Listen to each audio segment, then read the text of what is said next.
right, let's get going. First announcement for tonight. Don't forget this coming Sunday, Yom Teruah, Day of Trumpets, 6 o'clock here. Dinner, teaching, celebration. We're going to provide the meat, and it's going to be delicious. Don't miss it. Just bring a side dish to pass. And let us know if you're coming. If you haven't already, let us know. Just chime in. Let us know. We got plenty of room. Yeah, it was. And then, of course, coming up October 4th at sunset starts Yom Kippur, Day of Introspection and Cleansing. This is the high holy day of the year. This is the one day that the high priest went in to make atonement for all of Israel. Super, super important, super somber day. And then, last but not least, the feast is coming up. Feast of Tabernacles, October 9th on a Sunday right here.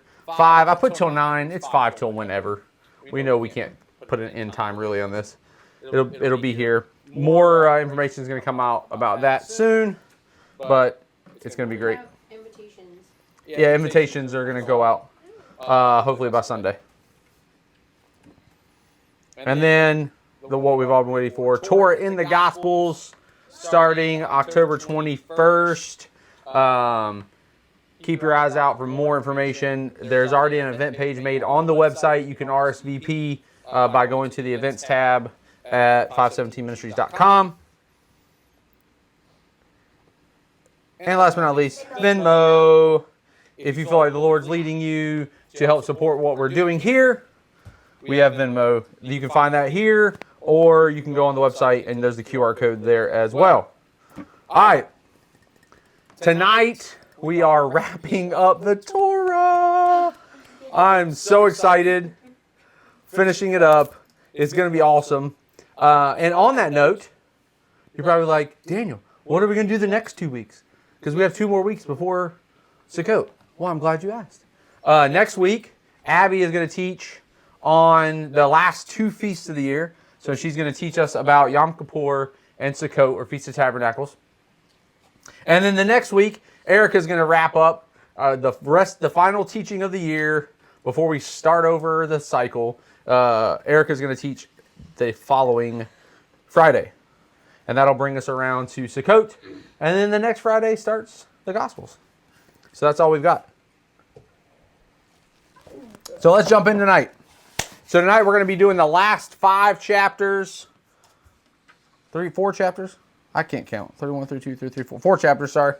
The last 4 chapters of Deuteronomy. But let's start with a little recap. And I thought, what better way to recap tonight than to start from the beginning? What have we all gone through? We've seen creation. Flood. We've seen the flood. We've seen Noah and God's favor to him. We saw Joseph.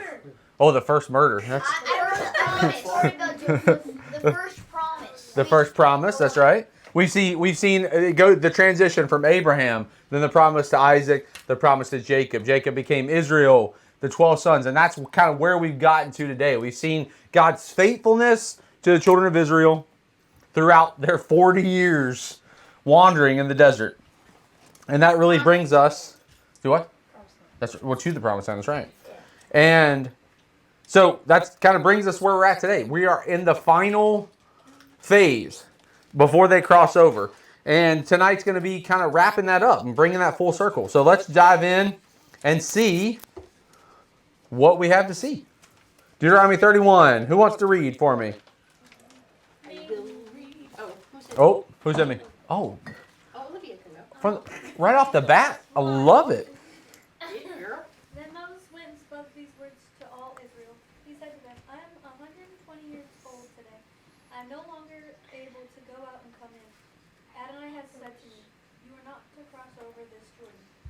Adonai your God, he will cross over before you. He will destroy these nations from before you, and you will dispossess them. Joshua will cross over before you, just as Adonai had promised. Adonai will do to them just as he did to Sihon and Og, the kings of the Amorites, and to their land when he destroyed them. Adonai will give them over to you, and you are to do to them according to all the mitzvot that I command. So I just want to point out real quick, in verse 2, where he says, I am no longer able to come out and come in, this is not a knock on his physical ability. This is alluding more to his authority and to his leadership. So, and we see that kind of where he says, Adonai said to me, you are not to cross over this Jordan. This is the transitional period of his authority and his leadership, because he's getting ready to turn it all over to Joshua. And we'll understand that it's not about his physical ability as we get farther on into this portion. Verse 6, Chazak, be courageous. Do not be afraid or tremble before them. For Adonai, your God, he is the one who goes with you. He will not fail you or abandon you. And I love that they put the Hebrew word in here, because this Hebrew word, chazak, is usually translated to be strong. That's what most translations will say, be strong and courageous. It's the same thing that when we see in Joshua chapter 1. It's the same thing Yah tells Joshua, be strong and courageous. And this word chazak means to instill courage. And then he goes on and says, be courageous, which means to be bold and alert. And I was thinking about it this week, like, what's the purpose of this? Because this word chazak is more than just be strong. It's there's something about this word. And what kind of came to my memory is like, if me and Chris were in a really tough battle, not with each other, like against an enemy, and we were in a tough battle, and Chris was like, man, we can't, I don't know, just can't. And I looked at Chris and I was like, hey, we got this, let's go. It's a motivation, it's a motivator, it's something to push them. And so Yah isn't just telling them, be strong and courageous. Like, that's too simple in the meaning. What he's really trying to do is he's trying to instill in them the courage to do the hard things. He's motivating them. He's like, you're getting ready to go over into the promised land. I need you to be motivated to push on and do this hard thing. Then in verse 7, then Moses summoned Joshua and said to him in the sight of all of Israel, be strong, be courageous, for you are to go with this people into the land Adonai has sworn to their fathers to give them, and you are to enable them to inherit it. So in the ESV it says to put them in possession of it. So he is placing this charge of motivation on Joshua and the children of Israel so that he can keep the people motivated to accomplish it. It's not all just Yah's job. Like, they have a role to play in what they're getting ready to come into.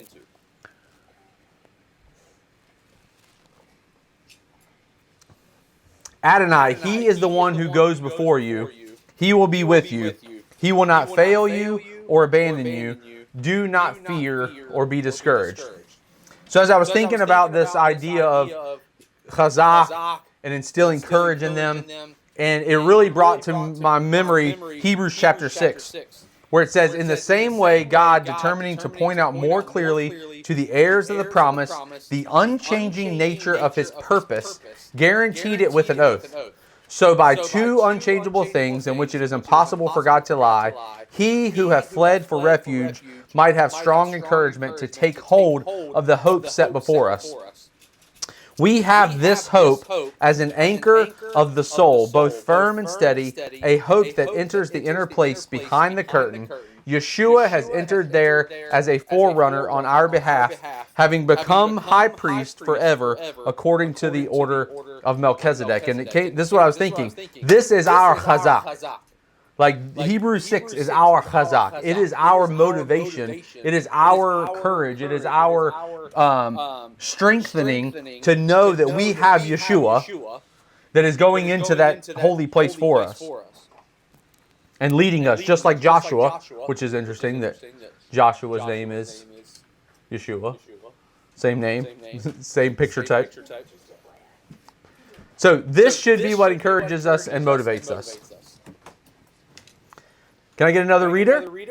I can read. Moses wrote down this Torah and gave it to the Kohanim, the sons of Levi, who carried the Ark of the Covenant of Adonai, and to all the elders of Israel. Then Moses commanded them, saying, at the end of every 7 years, in the set time of the year of canceling debts during the feast of Sukkot, when all of Israel comes to appear before Adonai your God in the place he chooses, you are to read this Torah before them in their hearing. Gather the people, the men and the women and the little ones, and the outsider within your town gates, so they may hear and so they may learn. and they will fear Adonai your God and take care to do all the words of this Torah. So their children who have not known will hear you and listen to Adonai your God all the days you live on the land you are about to cross over the Jordan and possess. So I think it's interesting, and I actually didn't notice this until just now, but they're supposed to read this at the end of every 7 years at Sukkot. And I think it's interesting how the Torah cycle ends at Sukkot every year. So by the time we've gotten to Sukkot, if you're doing the Torah cycle, you've read the Torah by that point. So Moses wrote down this, I say this concise version of the Torah, because he's writing down what he's just given them in Deuteronomy. And he gave it out to all the leaders of the towns for them to specifically read every 7 years. Why?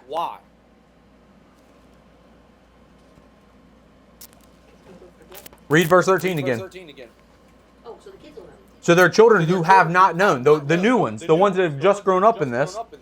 So every 7 years, if there's any new kids, they're getting it from as young as they can.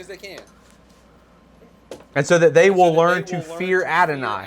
And I put this in my notes. Want to know why we have a generation the way it is? Because they were not taught to fear Adonai.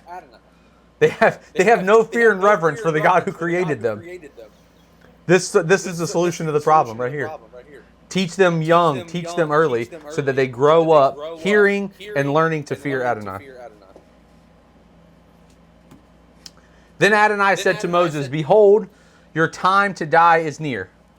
Call Joshua and present yourselves at the tent of meeting, and I will commission him." Moses and Joshua went and presented themselves at the tent of meeting. Adonai appeared in the tent in a pillar of cloud, and the pillar of cloud stood over the opening of the tent. Adonai said to Moses, "Behold, you are about to lie down with your fathers.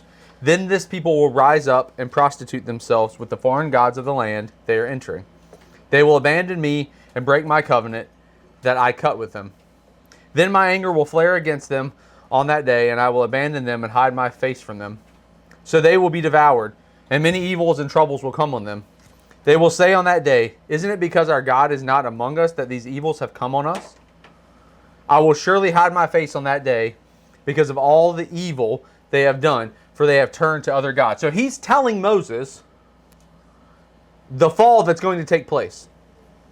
And I imagine for Moses, knowing that you're about to die, knowing you've spent 40 plus years trying to get these people to this place, and now God is telling you, "Hey, just so you know, good job, but all this is for naught." That's got to be depressing for Moses. That's got to be depressing. But don't worry, God gives them hope. We're going to talk about that in a minute. Now write this song for yourselves and teach it to the children of Israel. Put it in their mouth so that this song may be a witness for me against the children of Israel.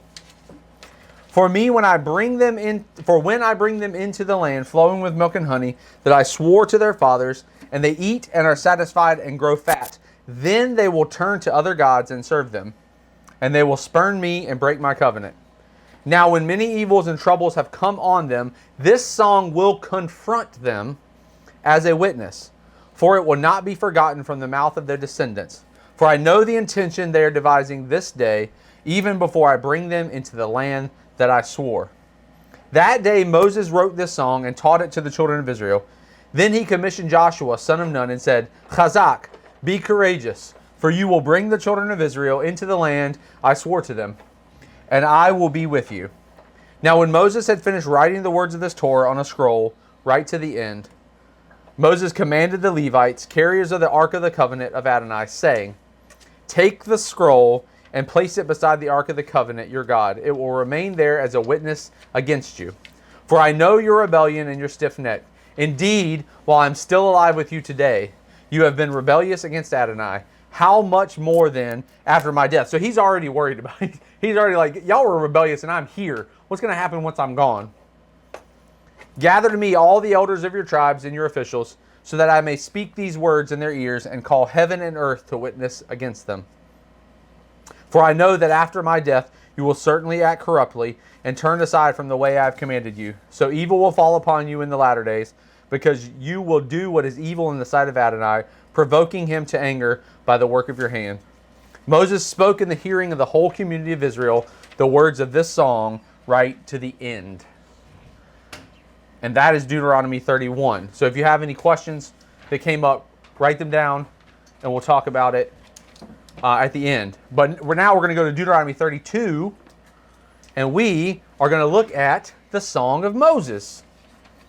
This is actually a really neat song. I would love to see somebody put some music to this because it's a long song. Go ahead, And I actually looked up. Because I saw Song of Moses. I was like, oh, this is probably just like a poem, or like it doesn't actually mean song. No, it is. So I imagine there were some musicians that figured out how to play some music for it. And here we go, Deuteronomy 32. Give ear, O heavens, and I will speak. Let the earth hear the words of my mouth. May my teaching trickle like rain, my speech distill the dew like gentle rain on new grass, like showers on tender plants. For I will proclaim Adonai's name, ascribe greatness to our God. The rock, blameless is his work. Indeed, all his ways are just. God of faithfulness, without iniquity, righteous and upright is he. Did it corrupt him? No. The blemish is his children's, a generation crooked and twisted. Is this how you pay back Adonai, O foolish, unwise people? Isn't he your father who ransomed you? He made you and established you. Remember the days of antiquity. Understand the years across generations. Ask your father, and he will tell you, your elders, and they will say to you. When Elion gave nations their heritage, when he separated the sons of man, he set boundaries for the people by the number of the children of Israel. But Adonai's portion is his people. Jacob is the share of his inheritance. He found him in the wilderness land, in the void of a howling waste. He surrounded him, cared for him, guarded him as the pupil of his eye. As an eagle stirs up its nest, hovers over its young, he spreads his wings, catches him, lifts him up on his pinion. So you see there's a story taking place here. He's basically starting from the beginning and working his way through what's happening to Israel. Adonai alone guided him. There was no foreign god with him. He made him mount the heights of the land, so he ate the produce of the field. He suckled him with honey from a rock, with oil from a flinty boulder, butter of cattle and milk of a flock, with fat of lambs, rams of Bashan, and he-goats, with fat of the kidney of wheat, and blood of grapes you drank. But Jeshurun grew fat and kicked. You got fat. You grew thick. You gorged. He forsook God who made him. He mocked the rock of his salvation. They made him jealous with strangers. With abominations they angered him. They sacrificed to demons, a non-God, gods they had not known, to the ones who came in lately, ones your fathers had not dreaded. The rock who birthed you, you ignored. You forgot God who brought you forth. Adonai saw, and he spurned his sons and his daughters out of vexation. He said, I will hide my face from them. I want to see their hereafter.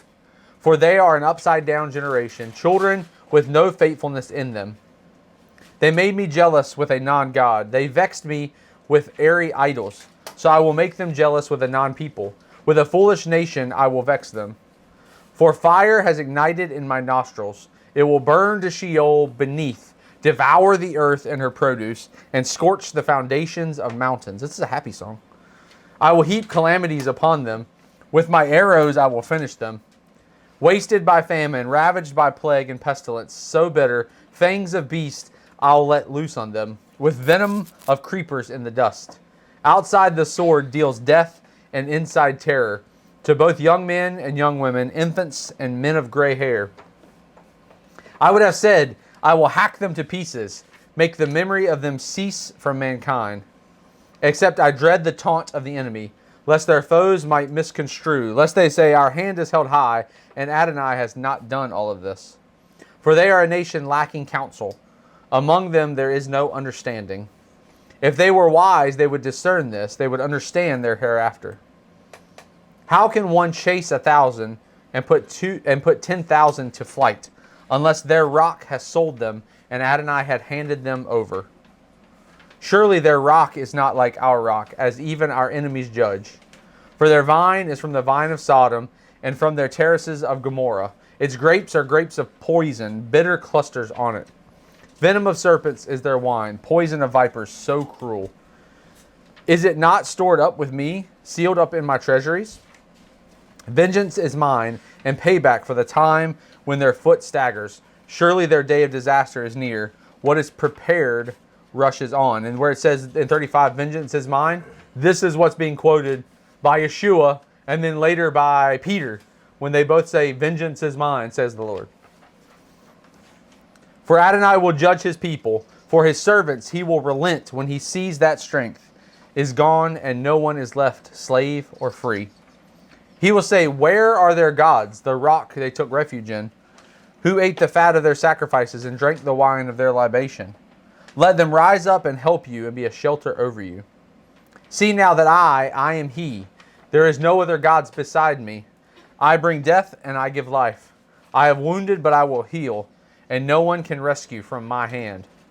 Yes, I lift my hand up to heaven and say, as I myself live forever, when I sharpen my lightning sword and my hand seizes it in judgment, I will return vengeance on my foes, and those who hate me I will pay back. I will make my arrows drunk from blood, and my sword will devour flesh, the blood of the slain and the captive, the head of the leaders of the enemy. Make his people rejoice, O nation, for he will avenge the blood of his servants. He will return vengeance on his foes and atone for the land of his people. Then Moses came and spoke all the words of this song in the ears of the people, he and Joshua, son of Nun. When Moses finished speaking all these words to all Israel, he said to them, put in your hearts all the words that I call as witness against you today, that you may command your children to keep and do all the words of this Torah. For it is not an empty thing for you, because it is your life.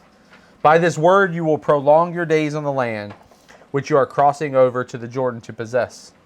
On that very day Adonai spoke to Moses, saying, go up this mountain of Avarim, Mount Nebo, which is in the land of Moab facing Jericho, and see the land of Canaan, which I am giving to the children of Israel as a possession.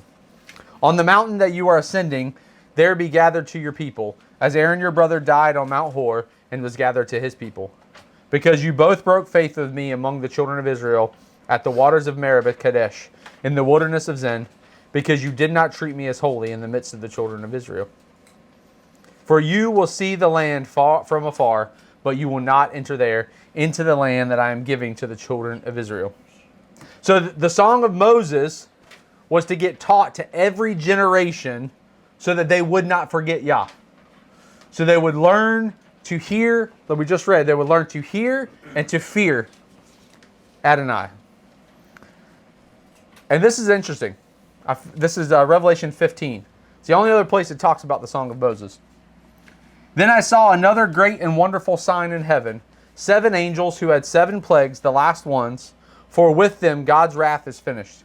And I saw something like a sea of glass mixed with fire, and those who had overcome the beast and his image, and the number of his name, standing by the sea of glass, holding the harps of God, and they are singing the song of Moses, the servant of God, and the song of the Lamb. So, those that overcame the beast will know the song of Moses and be able to play it on a harp. I gotta learn to play the harp. So the ones that overcame the beast in the end times then began to sing the song of Moses. Just saying. So we need to memorize. We need to memorize. Dang. We got to memorize the song of Moses. I'm going to type it up and print it out. Make a big poster. Post it on our walls in our house. Just another neat thing that talks about confirmation from the beginning to the end. Beginning to the end. That's all of 32. So if you have any questions on 32, jot those down. We'll come back to it in the Q&A at the end. For now, we're going to jump to 33. All right, Deuteronomy 33. Now we get to a little bit happier part. Darren, you want to read? Sure.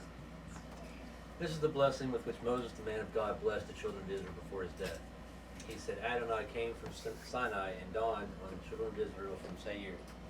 He shone forth from Mount Paran, and he came from the holy myriads, blazing fire for them from his right hand. Indeed, a lover of people is he. All his kedoshim are in his hand. They followed in your steps in receiving your words. Torah, Moses commanded us, a heritage for the community of Jacob.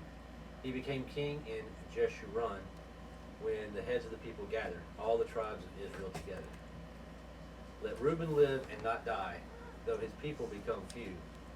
Now this is for Judah. He said, Hear Adonai, the voice of Judah. Bring him to his people. His hands contended for him, so you will be a help against his foes. For Levi, he said, Let your Thummim and Urim be with your pious man. You tested him at Massah, you strived with him at the waters of Meribah. He said of his father and mother, I have not seen them, nor did he acknowledge his brothers or recognize his children, for they observed your word and kept your covenant. They will teach Jacob your judgments and Israel your Torah. They will put incense in your nose and whole burnt offerings on your altar. Adonai, bless his resources, find favor in the work of his hands. Crush the loins of those who rise against him and hate him, so they do not rise again. For Benjamin, he said, the beloved of Adonai, rests securely beside him. He shields him all day long. Between his shoulders he rests. For Joseph, he said, may his land be blessed by Adonai with heavenly bounty, from the dew and from the deep lying beneath, and with the bounty of the sun's produce and the month's yield, and with the best from the ancient mountains and the bounty of the everlasting hills. With earth's bounty in its fullness and the favor of the one dwelling in the bush, may it come on Joseph's head, on the crown of the prince among his brothers. The firstborn ox, majesty is his. His horns are the horns of the wild ox. With them he gores people all at once to the ends of the earth. They are the myriads of Ephraim. They are the thousands of Manasseh. For Zebulun, he said, rejoice, Zebulun, in your going out, and Issachar in your tents. Peoples they call to the mountain. There they offer righteous sacrifices for the suckle, the abundance of the seas, and the hidden treasures of the sand. For Gad, he said, blessed is the one who enlarges Gad. Like a lion, he crouches and tears off an arm and even the crown of a head. Wow. He chose the best for himself, for there a marked portion was reserved. He came with the heads of the people. He carried out Adonai's justice and his judgments for Israel. For Dan, he said, Dan is a lion's cub leaping out of the Bashan. For Naphtali, he said, O Naphtali, satisfied with favor and full of blessing of Adonai, possess the sea and the south. For Asher, he said, most blessed of sons is Asher. May he be the favorite of his brothers, and may he dip his foot in oil. The bolts of your gates will be iron and bronze. As your days, so you will your strength be. There is none like God, Jeshurun, riding through the heavens to your aid, and through the skies in his majesty. A refuge is the ancient God, and underneath are everlasting arms. He drove out the enemy before you and said, destroy. So Israel rests in safety, untroubled as Jacob's fountain in the land of grain and new wine. Yes, his heavens drip dew. Happy are you, O Israel, who is like you, a people saved by Adonai, the shield of your help and the sword of your triumph. Your enemies will cower before you, and you will trample on their backs. So Moses just went through and blessed each tribe specifically. Does this look familiar? Yes. So this if you get a chance in your Oh, Jacob, Israel blessed all the 12 sons. That's right. So if you get a chance, Not Joseph. yeah, if you get a chance, go and look at Genesis 29. That's when Jacob blessed the tribes, and kind of look at them and compare the two and see what's going on there. Now, there is one difference between that one and this one. There is one portion, there's one tribe that was missing from Moses' blessing. Did anybody notice that? Did anybody catch who it was? No, Levi's in this one. I know. Benjamin? Nope, Benjamin was in this one. Yep, Benjamin was in this one. Anybody know? I'll give you a clue. They have some connection to Levi. As far as blessings go, and why they would or would not get blessings. Anybody remember? The tribe that is missing is Simeon. Simeon is missing from Moses' blessing. Now, there's varying ideas of why. A lot of people think because of the incident with Levi and Simeon.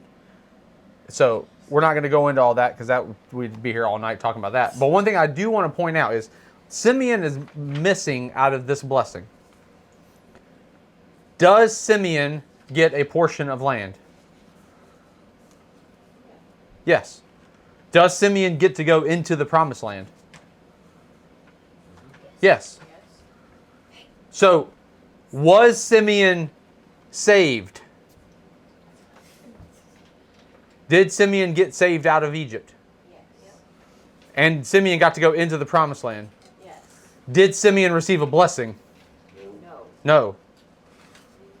So, salvation does not automatically bring you into Yah's blessing. Okay? Remember, we're looking at these as picture types, right?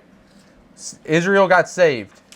Simeon was saved. He got saved out of Egypt. He even got to go into the promised land. But was he a recipient of Yah's blessing? No. So just keep that in your mind. Salvation does not automatically bring you into Yah's blessing. So many times, especially in the modern American church, we get this connection with salvation and blessing, and the two are not the same. Salvation brings you out of something. Does not automatically mean you get to go into something or receive something because of it.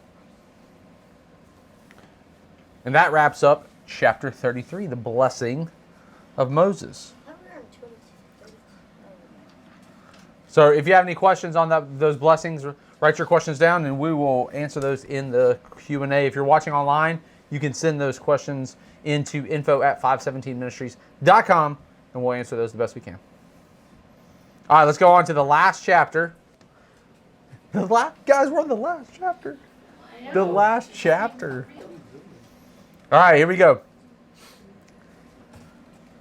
Then Moses went up from the plains of Moab to Mount Nebo to the top of Pisgah, which is opposite Jericho. Adonai showed him all the land, Gilead to Dan, and all of Naphtali, the land of Ephraim and Manasseh, all the land of Judah, as far as the western sea, the Negev and the plain of the valley of Jericho, the city of palm trees, as far as Zoar.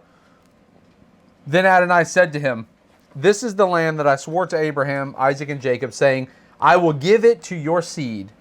I let you see it with your eyes, but you will not cross over there." So Moses, the servant of Adonai, died there in the land of Moab, as was from the mouth of Adonai. So Yah took him up to the top of Mount Nebo and showed Moses all of the land that Israel was going in to possess, right? So how far was that land that he was getting showed? Well, I'm glad you asked. We're going to show you. Here's a map. So here's the map of the land of Israel. This is all the land that Israel was going into. This is the way it was divided up. Here is Mount Nebo, right here. See this guy right here? There's Mount Nebo, right? So from Mount Nebo to the sea is over 65 miles. From Mount Nebo to the sea. Now, from Mount Nebo to the northernmost tip is well over 100 miles, close to 120 miles. All right? So, when I got thinking about these distances, I was like, okay, how far can you physically see? Like, how far is a far distance to physically see? So, growing up, I had a buddy that he moved to the Metroplex in Texas, which is in between Dallas and Fort Worth. It's this big metropolitan area. And he used to tell me that on a really, really clear day, you could be in a tall building in Dallas and you could see the skyline of Fort Worth, Texas. I was like, okay, that's a good thing. Like, it's not like, oh yeah, you could see people, but you could tell that there's another city right there, right? So I went on to Google Earth and I measured from from the central location of Fort Worth and the central location of Dallas is only 34 miles. So you're talking here, the northernmost tip of Israel, where they were going into the land of Canaan, the promised land, was over 100 miles, close to 120, depending on where you map it out at when I was looking at the map. So, realistically, thinking about that, the Dallas-Fort Worth analogy, he could probably very, very clearly see maybe Bethlehem. That's probably about the same distance to Bethlehem would be from like Dallas to Fort Worth. Bethlehem. So, my question is this an actual physical viewing? Is this an actual physical viewing? When Yah said, because he didn't say, I'm gonna take you and see everything. He said, go up to the top of the mountain and I will show you. Show you. How many times has Yah showed things to people in Scripture and it wasn't like they were there? He showed them things, right? So let's go back to verse 2, because I want to look at something that maybe clears up the idea of whether or not this was a physical viewing that he got to see. So back, verse 1 and 2.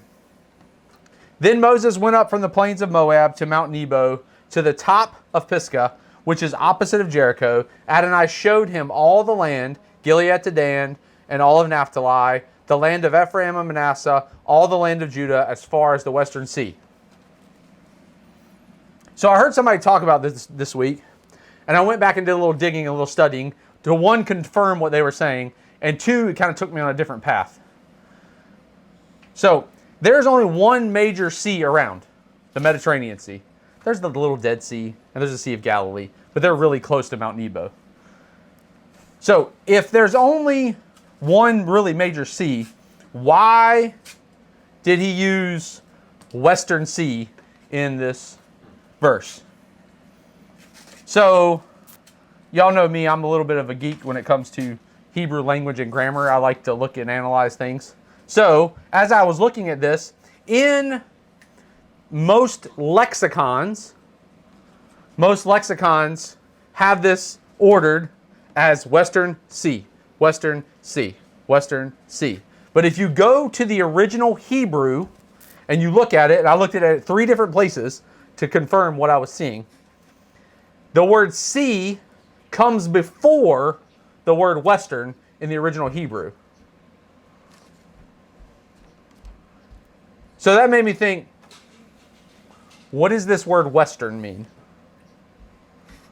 This word Western in the Hebrew is the word acharon, and the word acharon is used 51 times in Scripture, and only one time, this time, is it translated Western. It's the only time in Scripture out of 51 times that it's translated Western. Well, then you might say, well, what does it mean? Well, this word means coming after, latter, end, last, or what is to come. So, thinking of that and putting it back into the text that way, it could translate, and all of Naphtali, the land of Ephraim and Manasseh, all the land of Judah, as far as the sea, and what is to come. Wow, that's cool. So after studying this, I believe Yah was showing Moses the end from the beginning so he could rest knowing his hard work wasn't in vain. We just talked about, like, God said, you're going to die, but before you die, I just want you to know they're going to screw it up. We talked about, like, that had to have been depressing for Moses. So I think part of Yah taking him up on the mountain and showing him all the land, he was also showing him the rest of the history. He was showing him his return. He was showing him all the events that were going to take place. He was showing him the regathering that the prophets talk about. He was showing him the last days when Yeshua's return. I believe he was showing him that all of his work was not in vain. That what he did was still bringing them to a place of promise. Even though they were going to later screw it up, it was bringing them to a place of promise. That's good, babe. I want to write. Oh, sorry. What do you, I got it. Let's go ahead. I want to write the bold line. I'm trying to write the Yep. line. Oh, sorry. That one? Yeah.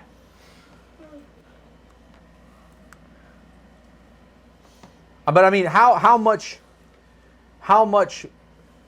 better would Moses have felt getting to pass, knowing the end that was coming, knowing that yes, they're going to screw up. Yes, they've been a stiff-necked people to you, but getting to see the regathering, getting to see the mountain of Zion becoming the highest mountain in the land, getting to see people returning to the Torah. He might have seen this Bible study. He might have seen us sitting right here doing this. You don't know. Why not? Just saying, why not? Verse 6, then he buried him in the valley in the land of Moab, opposite Beth Peor, but no one knows of his burial place to this day. Moses was 120 years old when he died. His eye was not dim, nor his vigor gone. And this verse right here is why we talked about earlier that verse was not talking about his physical state. When it said, I cannot come in and come out, that it was talking about his authority and his leadership. Because right here it says, his eye was not dim and his vigor was not gone. So he still had energy left. He still had more in him. And this was, it's not in my notes, but this is kind of a train of thought, that kind of a rabbit trail that I went down this week. I was talking to Abby about it. But I love verse 6. He was buried in the valley. Yah buried him. Yah took his body and buried him. No one knows his burial place to this day. And it made me think, he got a better burial treatment than Yeshua did. And we think about the scriptures that talk about that Yeshua was a prophet unto Moses. And Moses got buried by Yah in a place that no one knows about. I mean, I was like, to me, that just was kind of mind-blowing. What's in Vigor, energy. He still had energy. He still had life. He was still going. Like my granddad used to say all the time, I got a 20-year-old mind and an 80-year-old body. His vigor was still there. He was ready to roll.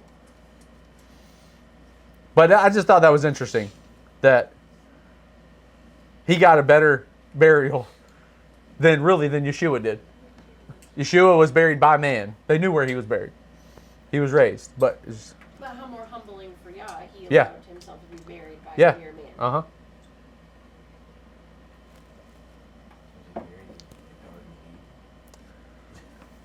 Could be.